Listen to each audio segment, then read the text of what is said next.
Current developments, presidential directives, accurate and reliable updates straight from the palace.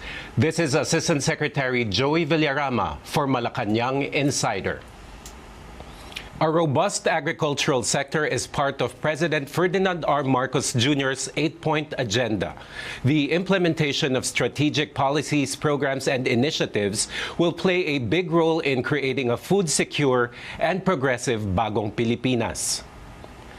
To give us more information on this, we have with us today Department of Agriculture Secretary Francisco Kiko Tiu Laurel Jr. Magandang araw po, Secretary, and welcome po sa ating programa. Magandang araw, Joey. I'm glad to be here. Sir, katatapos lamang po ng PISAC meeting. So, how did it go and what were the directives of the President? Well, maraming napag-usapan. It was quite lively, no? At it started with yung agri-co-ops, kung paano natin mapapalakas to at mapapadali ang proseso. Pinag-usapan din ng ASF and the vaccines. Yung SIDALO rin for the sugar industry, kung paano mapa-prop up yung sugar industry so that we can produce more sugar and hopefully have less imports in the future, no? Among others. And tobacco industry din na may proposal to expand the hectareage, no, using yung tobacco funds na nakokolekta for up to 20,000 hectares, kasi yung tobacco is clearly a money making, pwedeng kumita ang farmers dyan. So among others, yun ang mga napag-usapan.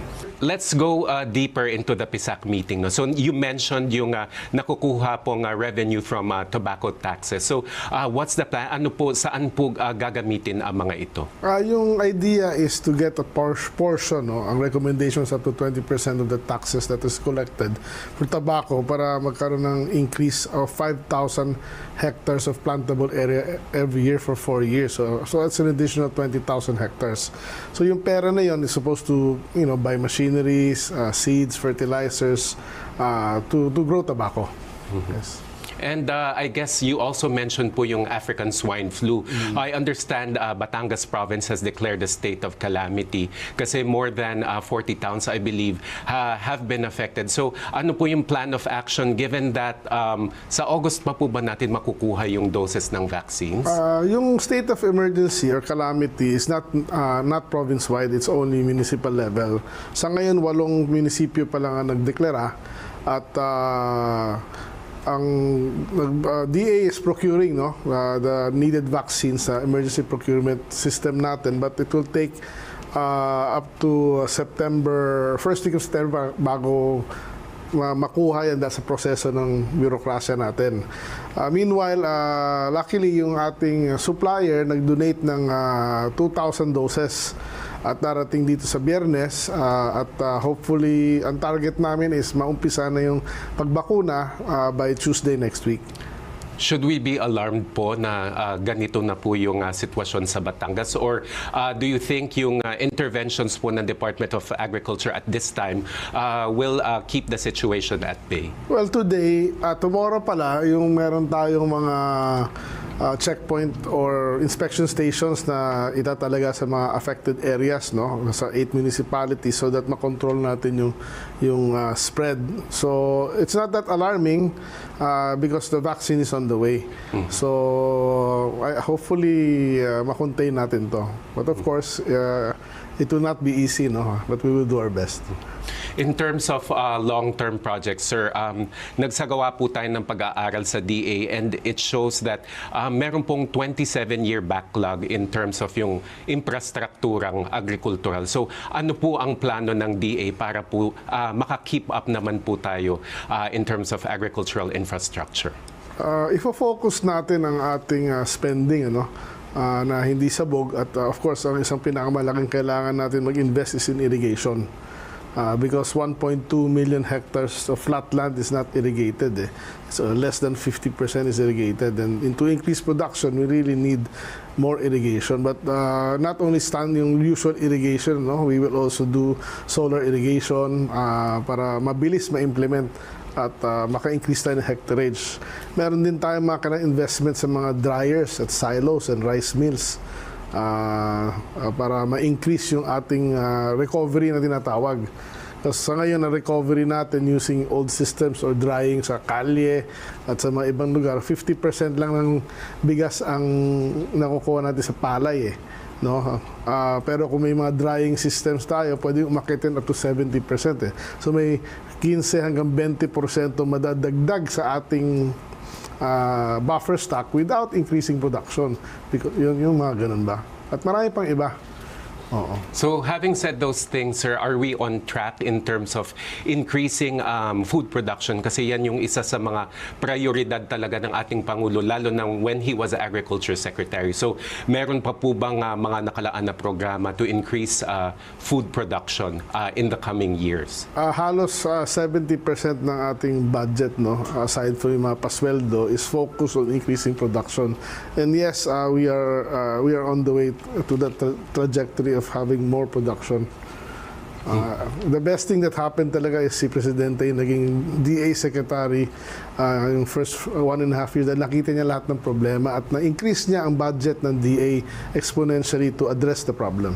So dito sa mga nabanggit niyo, sir, can we expect po na mababawasan po yung pag-aangkat natin ng bigas, for example?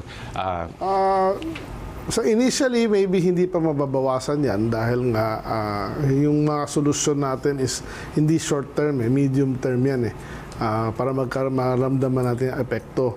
But of course, may issue rin na yung ating growing population. Although given na yan, but siyempre kailangan namin habulin yung increase ng production. We have to produce more food than the increase in production. So yun ang challenge. Mm-hmm. Kanina, sir, you mentioned budget po. Sapat po ba yung budget na nakalaan sa ngayon at yung hihingiin yung budget in the coming fiscal year? Sapat po ba ito para sa mga programa yung na sa NEP nakalaan? natin, na-increasean naman from last year, 2024. Itong 2025 papasok, naka-increase tayo ng NEP from by about 35 billion if I'm not mistaken. But of course, sana mas malaki pa. And hopefully, mabigyan pa tayo ng dagdag sa both houses dito sa BICAM na darating. Naalpasan natin sa Kiko ang El Nino. Ngayon pumasok na po ang rainy season. Nakatatlong bagyo na tayo. Siguro in the coming weeks, September, October, November, baka La Nina naman. So ano naman po yung mga programang nakalaan para matulungan po yung ating mga magsasaka at mangingisda sa haharapin nating La Nina? Well, yun ang nakakatakot sa La Nina. Tamaan lang tayo ng isang malakas na bagyo, then it might affect yung production natin. And what we're doing now para mabawasan yung epekto niyan is the NIA has been giving out backhoes na para magkaroon ng kanya-kanyang ayos ng kanilang mga lugar at magkaroon ng water impounding. Yung DA mag-emergency procurement din additional backhoes and bulldozers para sa mga usually flooded areas para ma-minimize itong epekto nito. Then pinapalakas din natin ngayon yung insurance natin through our Philippine Crop Insurance, no, para kung sakaling tamaan man yung mga lugar na dadaanan ng bagyo is mabigyan kaagad sila ng pera through the insurance at makapag-plant sila ulit. Mm-hmm. Nabanggit ko kanina, Sec, yung El Nino at nasa transition period tayo between El Nino and La Nina. In terms of recovery po, nakakabangon po ba ang ating mga magsasaka at mangingisda sa naging epekto ng El Nino? Well, may epekto talaga yung production sa El Nino, no? At bumaba talaga yung production sa first half because sobrang init at dry, no? I believe naman okay naman yung mga presyo ng palay at if you talk about it, ng palay during El Nino time, mataas ang presyo. Tingin ko naman kumita naman ng majority ng mga farmers na nag-produce ng average na sa per hectare. So ngayon may pera naman para mag-plant for this coming wet season, no? So I think we will be able to recover what we have lost in the first half. Wag lang yung bagyo nga na malakas. Mahalaga po yung nabanggit niyo yung presyo ng palay. Palagi pong tanong yan, hindi lamang ng mga mamahayag o pati na rin ng mga mamamayan. So, in the coming rainy season, can we expect na magiging stable naman po ang presyo ng palay at ng bigas? Well, inatasan natin, nag-compute kami ng NFA at nagdesisyon kami na during this next harvest season, ang magiging presyo ng palay for wet would be 20 pesos per kilo and for dry is 23 pesos per kilo. Sa aking computation ay kikita pa rin ng farmer sa presyong ito. Tatalakayin natin ang mga programa ng DA na naglalayong hikayatin ng mga kabataan na pumasok sa sektor na ito. We will be right back.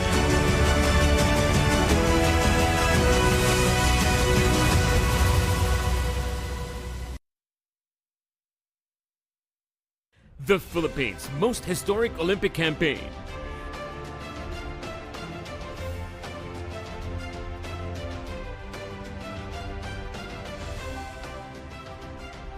Tunay nga ninyong ipinamalas ang galing at husay ng atletang Pinoy. Congratulations, Team Philippines! Saludo kami sa inyo!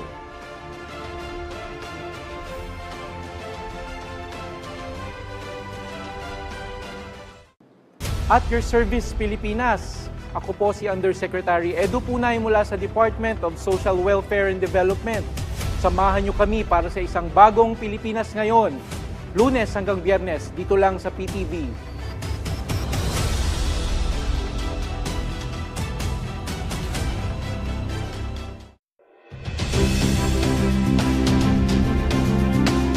The improved peace and order situation, good governance, not to mention high hopes and confidence amongst its people, all contribute to the reasons why BARM's poverty index has significantly decreased since 2018. In Marawi, the rehabilitation and rebuilding continue under the supervision now of the Office of the President. Our focus remains on restoring energy, water, and livable communities.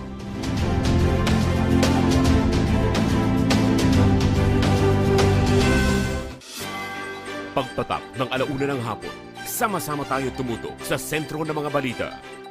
Bilang mga tagapaghatid nyo ng tapat at napapanahong impormasyon, kasama sila Aljo Bendijo, Naomi Tiburcio, at Angelique Lazo. Sentro Balita, Lunes hanggang Biyernes, alauna ng hapon. Dito lang sa PTV.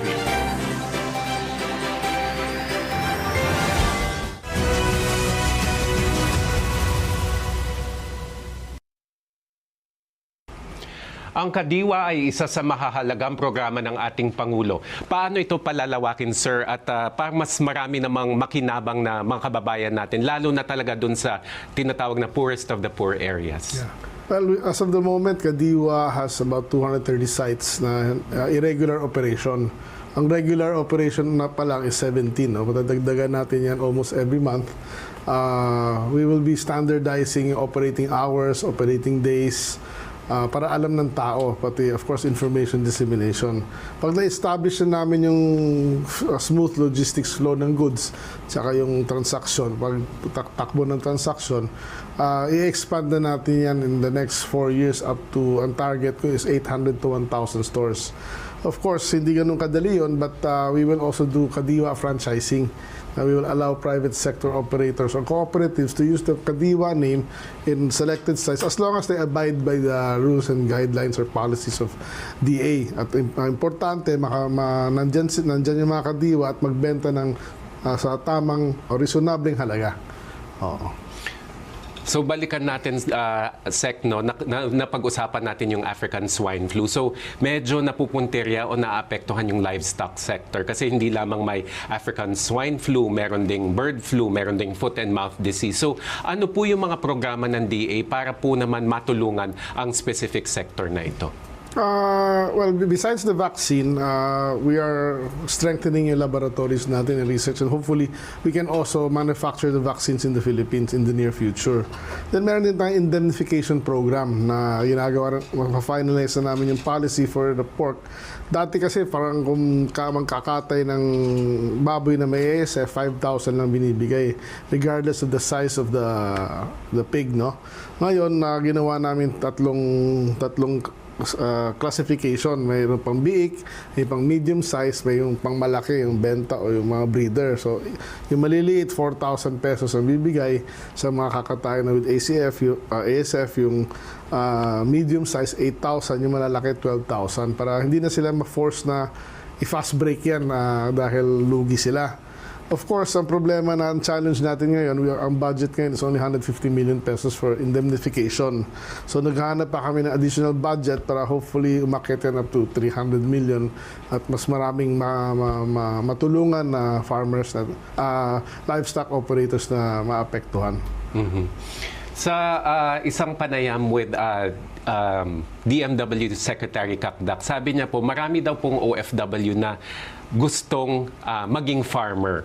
Pero po, ang problema naman, from within the Philippines, yung hindi po nanggaling sa ibang bansa, parang kukunti po talaga yung gustong maging magsasaka. So, siguro, taking off from what has been said before na ang kabataan ang pag-asa ng bayan. Paano po natin mahihikayat yung mga kabataan ngayon na maging magsasaka kasi iniisip nila mahirap na trabaho ito or hindi angkop sa lifestyle nila ngayon. So how do we push younger people to become farmers? Yung nag-usap kami ni Sec Kakdak dyan, then of course may problema nga tayo sa aging population ng ating farmers. So, ang DA is coming out with the policy for not only for young farmers, but it should also address yung kanilang na we have to make farming profitable. Diba? It's not easy, but it is possible. Dahil meron naman talagang mga farmers, let's say sa Nueva Ecija ng rice, meron coconut farmer sa Quezon, kumikita or tobacco farmer, no? So we have to give them, of course, the complete training, number one. Number two, yung mga inputs na, basic inputs na kailangan. But of course, hindi kaya suportahan ng gobyerno lahat ng inputs, no?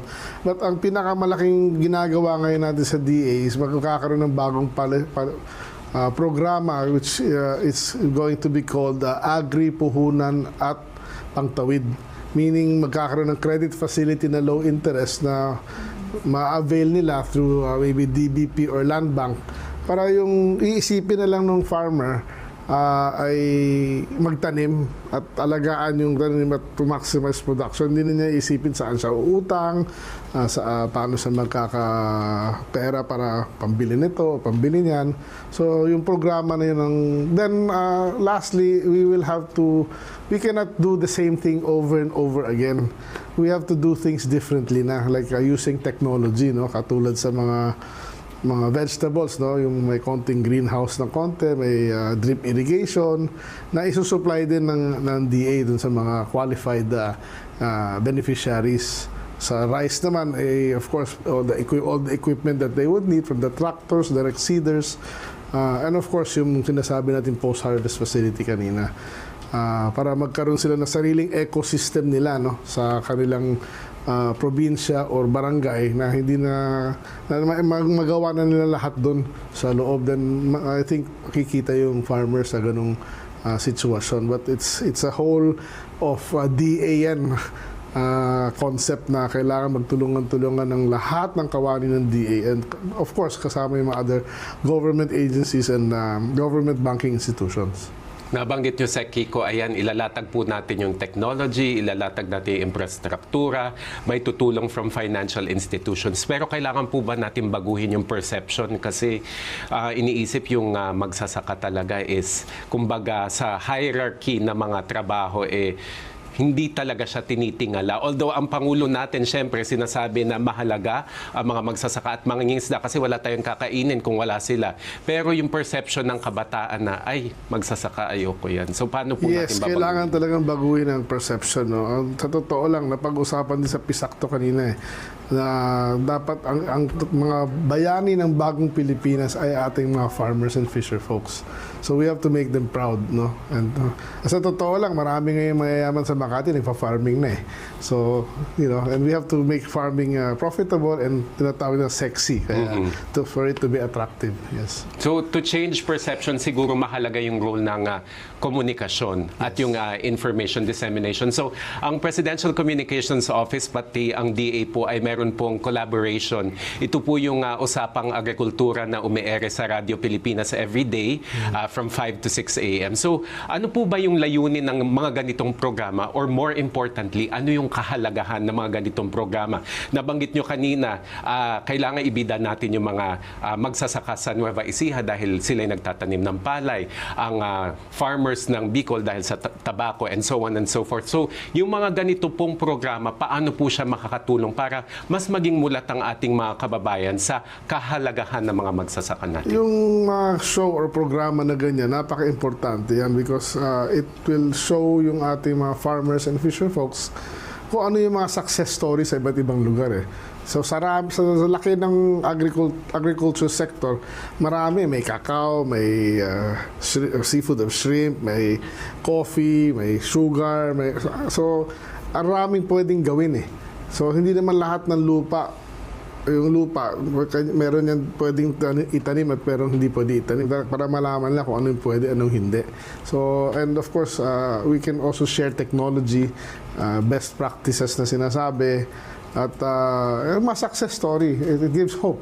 It gives inspiration, di ba? And it also teaches our farming communities and fisher folks kung ano yung mga bagong trend sa industriya. Sir, 3 buwan na lang magsa-celebrate na kayo. Celebrate ng first anniversary nyo as DA Secretary. So, ano pa po yung mga gusto nyong gawin in terms of improving the agricultural sector? Well, actually, marami pa, no? Maraming kailangan gawin. I just need the budget and, of course, I have the budget na, no? Para next year and the following year. May roadmap na tayo sa lahat ng gagawin. Ang hirap i-explain in a short time eh. It's so detailed na but we have a plan. We just have to implement it for the next 4 years or 3.5 years. Hindi ko na maalala hanggang kailan but we definitely have a plan moving forward and we aim to implement it to the letter and mararamdaman sana to ng ating mga mamamayan by mid to late next year yung mga ating mga efforts. Ayan, Sekiko, you said there's a plan, there's a roadmap. So, meron ba kayong gustong sabihin sa mga taga-agricultural sector at mensahe sa ating mga kababayan para sama-sama nating ma-achieve itong roadmap na binabanggit nyo? Well, basically, I need everybody's cooperation, ano? At of course, konting pasensya pa ng konti dahil yung mga kailangan gawin, hindi yan overnight na pag tinanim mo, bukas nandyan na eh, kagaya ng irigasyon. Solar-powered irrigation will take you 6 months to 1 year to implement. Yung mga solar-powered cold storage, ganun din, di ba? Yung real irrigation, like a dam, will take you 3 years eh. Yung small water impounding will take you 1.5 years. No, yung mga drying system, silos na sinasabi natin from time of bidding until completion, 12 months, ano? So, yun yung mga tataya, maraming infrastruktura talaga, maraming investment talaga eh. But makikita yan, physically makikita mo yun pag nandun na at magagamit na ng ating mga mamamayan once natapos yung mga yan and yun mararamdaman talaga. So, konting tiis na lang ho mga kasama at hopefully matuloy-tuloy namin gawin ito mga kailangan gawin the next 4 years. So we wish you good luck at thank you very much, Secretary. I need good luck. Good luck.